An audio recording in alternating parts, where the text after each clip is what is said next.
Excellencies, ambassadors, head of missions, representatives of international organizations, development partners, distinguished guests, ladies and gentlemen, good morning. It is both a pleasure and a privilege to welcome you once again. I thank each of you for your continued engagement with the government and people of the Republic of Somaliland, and for your presence at this important dialogue. When I addressed many of you in this very forum shortly after assuming office, our government was only beginning its work. I spoke then of our determination to consolidate peace, strengthen state institutions, and translate the confidence placed in us by our people into a tangible national progress. Today, I retain not merely to restate those commitments, but to report on the progress we have made, the challenges we continue to confront, and the partnership we seek as we move forward. One of the first priorities of my government was the restoration of peace in Eastern Seoul. At that time, approximately 6,000 militia members had voluntarily laid down their arms and entered a government-led program of demobilization and military integration. I am pleased to report that this process has now been successfully completed, and those former combatants fully trained and integrated into Somaliland National Army. Shortly thereafter, a separate conflict emerged in our region between two major communities.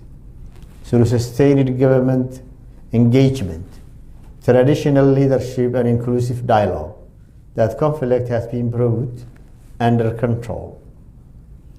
A government-sponsored reconciliation peace conference was currently underway in Garissa, reflecting Somaliland's long-standing tradition of resolving disputes through dialogue, consensus, and mutual respect. Peace remains the foundation upon which every other national objective must reset. I'm glad that the conference has been concluded in understanding and in positive results to consolidate the peace in the region. When I first met you, I outlined our four strategic priorities that would guide our development agenda: livestock, agriculture, fisheries, and renewable energy. As implementation progressed, it became increasingly evident that these productive sectors could only reach their full potential if supported by modern national infrastructure. Accordingly, we expanded our priorities to include strategic investment in roads, water, energy, healthcare, education, and communications, the essential pillars upon which sustainable economic transformation depends. At that time, I stated clearly that Somaliland had not come before the international community with a begging bowl. I reconfirm that position today. We seek partnership, not dependency. We seek investment, not charity. And above all, we seek relations founded on mutual respect, shared interests, and common responsibilities. Excellencies, 1 year and 7 months later, I stand before you to account for what has been achieved. Among the most consequential developments during this period has been the international recognition of Republic of Somaliland by the State of Israel on 26 December 2025. The recognition extended by the member state of the United Nations in over 35 years. For the people of Somaliland, this was not merely a diplomatic milestone. It was the affirmation of reality they had defended, sustained, and strengthened over more than 3 decades. The response from the parties of the international community was mixed. While some welcomed this historic development, others expressed reservations, even though many of the same countries themselves maintain long-standing diplomatic relations with Israel. With respect, differing perspectives, equally we remain steadfast in our conviction that Somaliland's sovereign status deserves recognition based on the objective realities we have created: democratic governance, peaceful transfers of power, functioning institutions, responsible security, and regional stability. Recognition is not the conclusion of our journey. It is the natural consequence of what Somaliland has consistently demonstrated. Excellencies, peace remains the first priority still of my government. We continue to pursue a Somaliland-only solution to the conflict in Las Anod through dialogue, reconciliation, and national consensus. At the same time, we cannot ignore the increasing destabilizing role played by the federal government of Somalia. Rather than addressing the significant political security and humanitarian challenges confronting its own citizens, it has too often chosen to externalize its internal difficulties by intervening Somaliland internal affairs. Some of our international partners continue to encourage the resumption of dialogue between Somaliland and Somalia. We have demonstrated our willingness to engage in such dialogue before. Indeed, we did so repeatedly, in good faith, and at considerable political cost. Unfortunately, several of the limited but meaningful agreements reached during those engagements were subsequently violated by Somalia. The management of civil aviation and airspace remains a clear and contemporary example.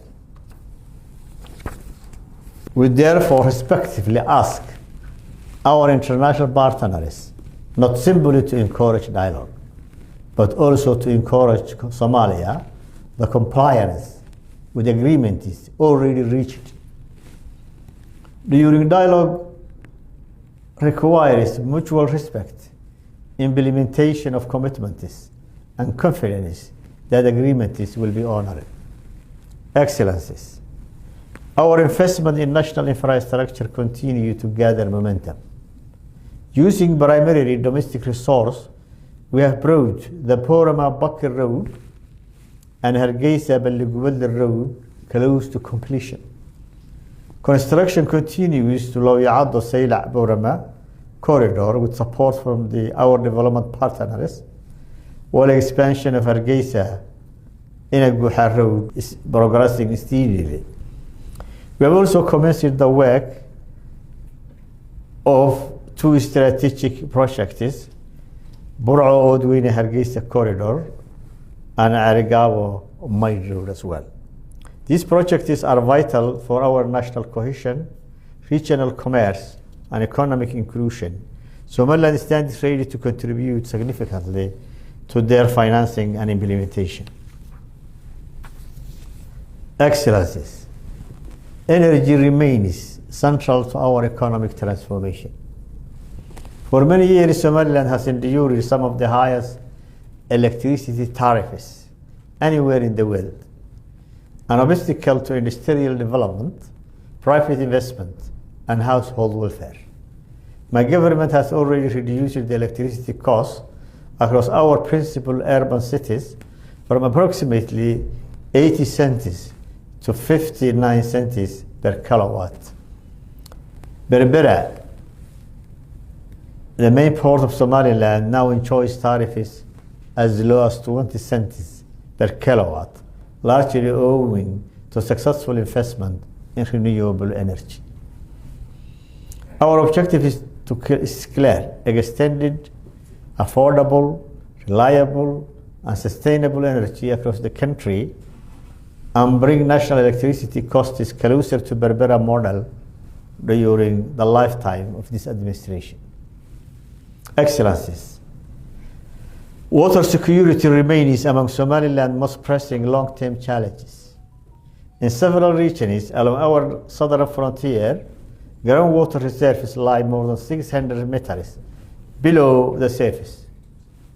According to this, strategic research requires advanced technological and geological specialized expertise capable of identifying both the quantity and quality of available water. We therefore seek partnerships with institutions and countries possessing the technical capabilities necessary to unlock this resource. This resource is the water. And water is the main problem, and maybe in the region as well. We also look forward to engaging Royal Norwegian Embassy regarding valuable findings generated through Norwegian-supported study on deep groundwater resources in Somaliland, with the aim of ensuring that the data relating specifically to Somaliland can continue to future national water planning. Healthcare is another area where meaningful reform is underway. Every year, thousands of our citizens travel abroad, seeking specialized medical treatments, placing significant financial burdens upon families and national economy. Our objective is to transform Hargeisa Group Hospital into a modern national referral hospital capable of providing high-quality specialist care within Somaliland itself. This is not simply an investment in healthcare, it is an investment in dignity, reliance, self-reliance, and national resilience. Excellencies, I may conclude. We have not returned to Nairobi today with a longer list of requests. We have returned with evidence of militia peacefully integrated into a national army, with the assistance of no government. Evidence of conflict is resolved through dialogue rather than force.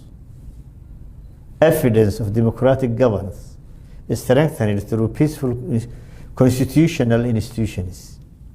Evidence of international recognition earned through perseverance. Evidence of roads under construction. Electricity becoming more affordable. Hospitals being modernized. And a national development and advancing through our own commitment and resources. The Republic of Somaliland remains committed to peace, responsible governance, and regional stability, and constructive international engagement.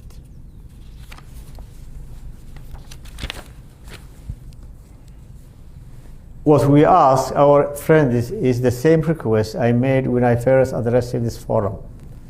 Engage with Somaliland not as an extension of another political entity, but as a responsible and capable sovereign partner, ready to continue to our shared objective of peace, security, prosperity, and sustainable development. Together, let us build partnerships founded not on assumptions, but on achievements, not on aspirations alone, but on demonstrated commitment.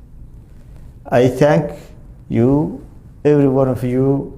May God bless Republic of Somaliland, and may He bless our partnership. Thank you very much.